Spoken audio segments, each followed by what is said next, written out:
कहानी की शुरुआत में हमें नैन्सी नाम करके एक लड़की को दिखाया जाता है जो कि इस वक्त काफी परेशान थी क्योंकि उसका एक इयररिंग खो गया था। वो काफी समय से अपने उसी इयररिंग को ढूंढ रही थी लेकिन वो उसे कहीं नहीं मिलता। आखिरी में उसे ये लग रहा था कि घर की जो बेबी सिटर है उसने इयररिंग को चुराया होगा, इसीलिए वो बेबी सिटर से पूछती है कि क्या तुमने वो इयररिंग लिया है, जिस पर वो कहती है कि नहीं, मुझे नहीं पता और मैंने वो नहीं लिया है, अगर आप चाहो तो मेरा बैग चेक कर सकती हो। जिस पर नैन्सी कहती है कि ठीक है, कोई बात नहीं, एक काम करो, तुम कुछ दिनों के लिए छुट्टी ले लो। एक प्रकार से वो बेबी सिटर को काम से निकाल रही थी। जब उसके बेटे हैरी को मालूम चला कि उसकी माँ ने बेबी सिटर को काम से निकाल दिया है तो वो बहुत नाराज हो जाता है क्योंकि वो हैरी की बेबी सिटिंग करती थी और वो हैरी को काफी अच्छी भी लगती थी, इसलिए वो अपनी माँ से नाराज हो जाता है। वो अपनी माँ से थोड़ा बदतमीजी से भी बात कर लेता है। रात के समय में जब नैन्सी का पति फ्रेड काम से वापस आता है तब नैन्सी उसे बताती है कि बेबी सिटर ने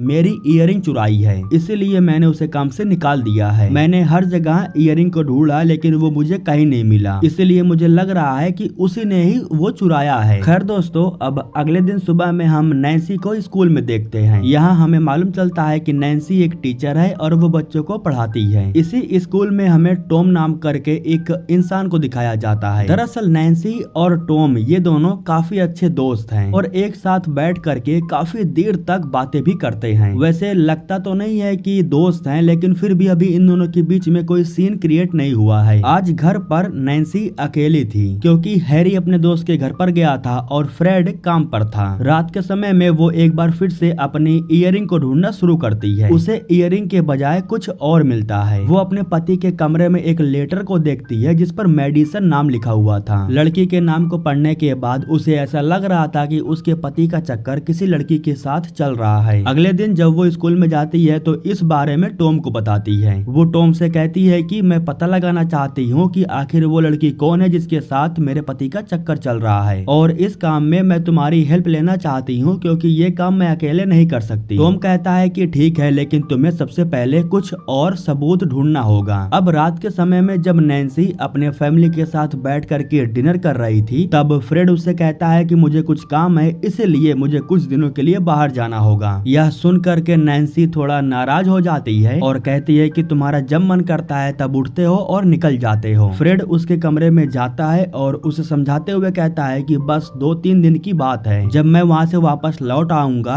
तब हम घूमने के लिए एक अच्छी जगह पर चलेंगे। और दोस्तों, एक बात ये भी थी कि फ्रेड उसे समय नहीं दे पा रहा था। समय देने का मतलब कि वो बिस्तर पर उसे समय नहीं दे पा रहा था, इसीलिए नैन्सी को काफी अकेलापन महसूस हो रहा था। रात के समय में जब फ्रेड सो रहा था तब नैन्सी उसके कमरे में चली जाती है जहां नैन्सी को कुछ तस्वीरें मिलती हैं। ये तस्वीरें उस एड्रेस से मैच कर रही थी जहां फ्रेड अक्सर जाया करता था। नैन्सी को ये लग रहा था कि फ्रेड इसी लोकेशन पर जा करके किसी लड़की से मिलता है। टॉम कहता है कि तुम इस तरह दावे नहीं कर सकती हो, तुम्हें सबूत की जरूरत है। अभी तक तुम्हें जो सबूत मिला है इससे बिल्कुल भी ये साबित नहीं होता कि फ्रेड का चक्कर किसी लड़की के साथ चल रहा है। नैन्सी कहती है कि मुझे सबूत इसलिए नहीं मिल रहा है क्योंकि फ्रेड ने उसे अपने मेडिकल रूम में छुपा करके रखा है, क्योंकि उसे पता है कि मैं वहाँ पर नहीं जाऊंगी, इसलिए उसने अपना सारा सबूत मेडिकल रूम में छुपा करके रखा है। हमें चुपके से एक बार उसके मेडिकल रूम में जा करके तलाशी लेनी होगी। जिस पर टॉम कहता है कि हम ये करेंगे कैसे, जिस पर नैन्सी कहती है कि फ्रेड के साथ में तुम्हारा अपॉइंटमेंट है। जब तुम अपनी आँख का चेकअप करवाने के लिए उसके मेडिकल रूम में जाओगे तब तुम्हें मौका देख करके बाथरूम में जाना होगा और खिड़की को खुला छोड़ देना होगा। टॉम कहता है कि ठीक है। इसके बाद हम टॉम को फ्रेड के मेडिकल रूम में देखते हैं जहां वो अपनी आंखों का चेकअप करवाने के लिए गया था। वैसे दोस्तों, अब आपको मालूम चल गया होगा कि फ्रेड एक डॉक्टर है। यहाँ टॉम को जैसे ही मौका मिलता है तब वो बाथरूम में चला जाता है। वो खिड़की पर कुछ लगा देता है ताकि लॉक करने के बाद भी वो खुला रहे। इसके बाद वो बाहर आकर के नैन्सी से मिलता है और उससे कहता है कि मैंने काम को पूरा कर दिया है, लेकिन मुझे माफ कर देना, मैं रात के समय में तुम्हारे साथ वहाँ पर नहीं जा सकता। जिस पर नैन्सी कहती है कि क्या हुआ, ये काम करने में हमें बहुत मजा आएगा, आखिर तुम मेरे साथ चलना क्यों नहीं चाहते हो। पर टॉम कहता है कि मुझे बहुत डर लग रहा है, मुझे जेल की हवा नहीं खानी है क्योंकि एक बार मैं वहाँ से गुजर आया हूँ। हालांकि नैन्सी कहती है कि तुम फिक्र मत करो, मैं सब कुछ संभाल लूंगी। इसके बाद ये दोनों अपनी मर्जी से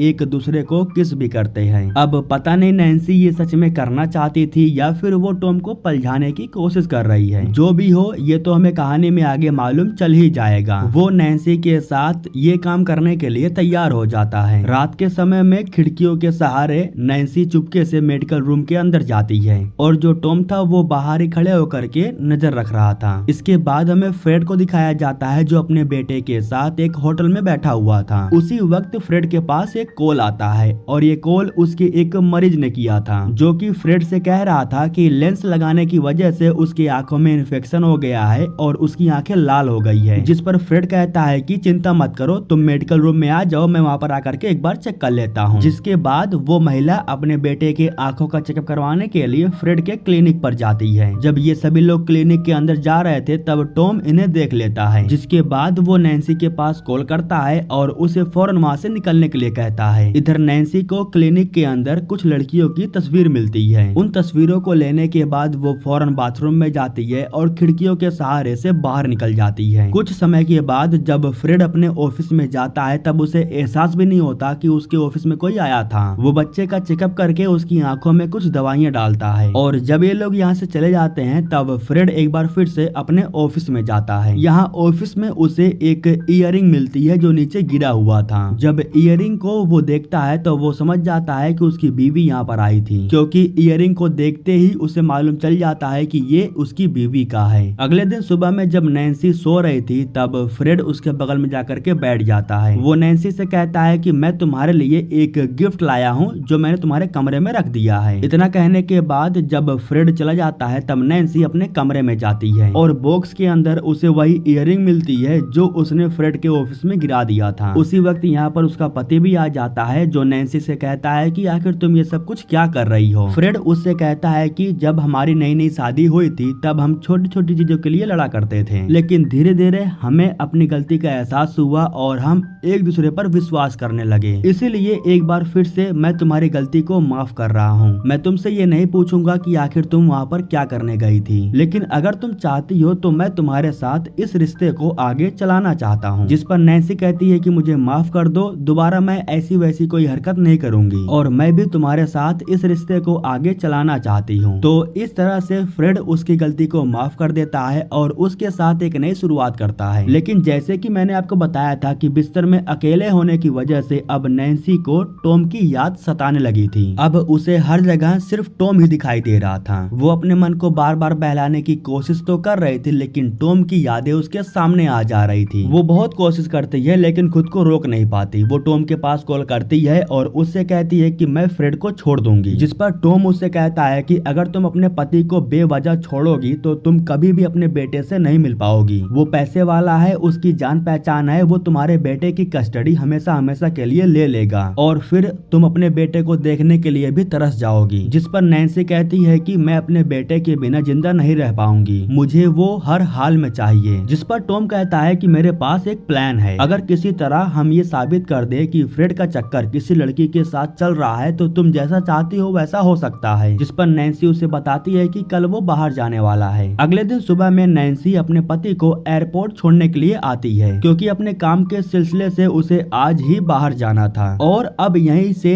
नैन्सी टॉम के साथ मिल करके अपने पति की जासूसी करने लगती है। ये दोनों फ्रेड के हर एक हरकत पर नजर रख रहे थे। जब वो एक होटल में रुका हुआ था तब टॉम उसके करीब जाकर के बैठ जाता है। दरअसल वो फ्रेड पर नजर रख रहा था क्योंकि इधर जो नैन्सी थी वो फ्रेड के कमरे में जा करके उसके सामानों की तलाशी ले रही थी। यहाँ उसे अजीब अजीब सामान दिखाई देता है जिसको देख करके वो भी काफी हैरान थी। सामानों को देख करके वो यही सोच रही थी कि आखिर फ्रेड इन सब का करेगा क्या। इधर फ्रेड जब अपने कमरे में जाने वाला था तब टॉम उसे रोकने की कोशिश करता है। टॉम उससे कहता है कि आओ हम साथ में ड्रिंक करते हैं, लेकिन फ्रेड कहता है कि मैंने ड्रिंक कर लिया है, अब मैं कमरे में आराम करने के लिए जा रहा हूँ। इतना कहने के बाद जब वो अपने कमरे में जाने लगता है तब टॉम फौरन नैन्सी के पास कॉल करता है, इसीलिए नैन्सी भी फौरन कमरे से बाहर आ जाती है। जब नैन्सी छुपी हुई थी तो उसी वक्त उसके फोन का रिंग बजने लगता है क्योंकि टॉम लगातार उसके पास कॉल कर रहा था। उसकी रिंग फ्रेड भी सुन लेता है और वो चेक करने के लिए जाता है, लेकिन नैन्सी पहले ही उस जगह से गायब हो चुकी थी। वो पीछे के रास्ते से बाहर निकल करके वापस से कार में आ गई थी। टॉम के पास वापस आने के बाद वो टॉम को कुछ सबूत दिखाती है, लेकिन इन सबूतों से भी ये साबित नहीं होने वाला था कि उसका चक्कर किसी लड़की के साथ चल रहा है, इसलिए टॉम उसे कहता है कि हमें इससे बेहतर सबूत चाहिए। खैर दोस्तों, रात के समय में ये दोनों एक साथ कार में ही सो जाते हैं। जब नैन्सी की आंख खुलती है तब वो टॉम से कहती है कि मुझे घर जाना होगा क्योंकि मेरा बेटा घर पर अकेला है, जिस पर टॉम कहता है कि ठीक है, मैं अकेले ही जा करके तुम्हारे पति का पीछा करूंगा। इसके बाद नैन्सी घर आ जाती है और जो भी सबूत उसे मिला था उस पर थोड़ा बहुत रिसर्च करती है। इधर जो टॉम था वो फ्रेड को जाता हुआ देख करके कार से उसका पीछा करने लगता है। फ्रेड का पीछा करते हुए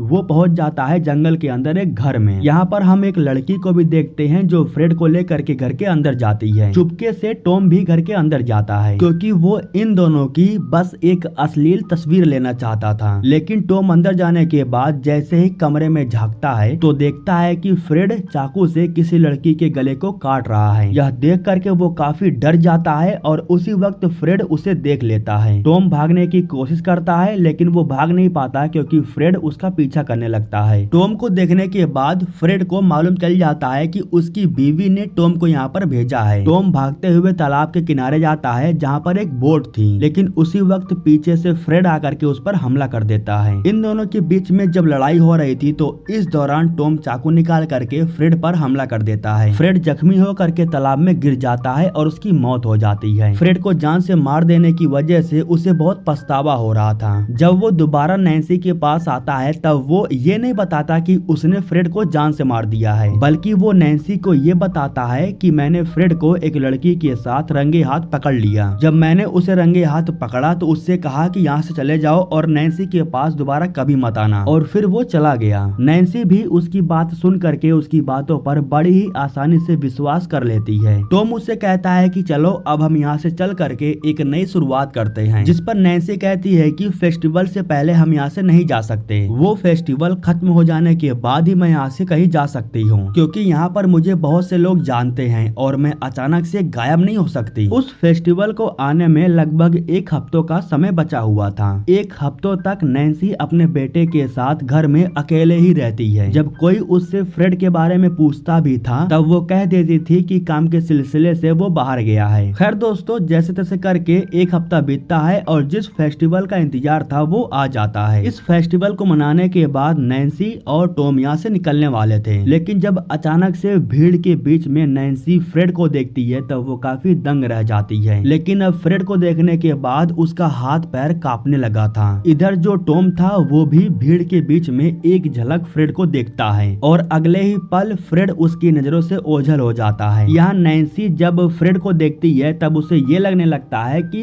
टॉम ने उससे झूठ बोला है। वो टॉम पर भी गुस्सा हो जाती है और अपने बेटे को लेकर के यहाँ से चली जाती है। वो अपने बेटे को लेकर के एक सुरक्षित जगह पर जाती है जहाँ फ्रेड न पहुँच सके, लेकिन इनका पीछा करते हुए टॉम यहाँ पर आकर के पहुँच जाता है। दरअसल वो नैन्सी से कुछ बात करना चाहता था, वो उसे कुछ बताना चाहता था। वो नैन्सी से कहता है कि मैंने तुमसे झूठ बोला। जब मैं फ्रेड का पीछा कर रहा था तब मैंने देखा कि वो किसी लड़की से मिलने के लिए एक घर में गया था। मैं उन दोनों की एक अश्लील तस्वीर लेना चाहता था, इसलिए मैं घर के अंदर गया। लेकिन घर के अंदर जाने के बाद मुझे मालूम चला कि फ्रेड ने उस लड़की को जान से मार दिया है। वो उस लड़की के हाथ पैर को काट रहा था। जब उसने मुझे देख लिया तब वो मुझे मारने के लिए मेरे पीछे पड़ गया था। हाथापाई के दौरान वो गलती से तालाब में गिर गया और मुझे लगा कि वो मर चुका है, लेकिन अब वो वापस आ चुका है। मैं खुद को माफ नहीं कर पाऊंगा। मैंने जो कुछ भी देखा है उसे पुलिस को बताना होगा। जब वो पुलिस को कॉल करने के लिए जाता है तब नैन्सी फोन को छीन लेती है और उससे कहती है कि अगर तुम पुलिस को बता दोगे तो हम दोनों बहुत ही बुरी तरह से फंस जाएंगे। लेकिन टॉम उसकी बातों में नहीं आता, वो फोन को छीनने लगता है। इस दौरान नैन्सी उसे धक्का दे देती है जिसकी वजह से वो दीवार से टकरा जाता है और उसके सर में से खून निकलने लगता है। उसके सर पर मलहम पट्टी करने के लिए जब वो मेडिकिट बॉक्स लेने के लिए जाती है तब उसे मालूम चलता है कि कमरे में से उसका बेटा गायब है। वो बेटे को आवाज लगाते हुए जब बाहर जाती है तब उसे मालूम चलता है कि उसका बेटा फ्रेड के साथ है। ये लोग हैरी को कार में बैठने के लिए भेज देते हैं और फिर इधर जो फ्रेड था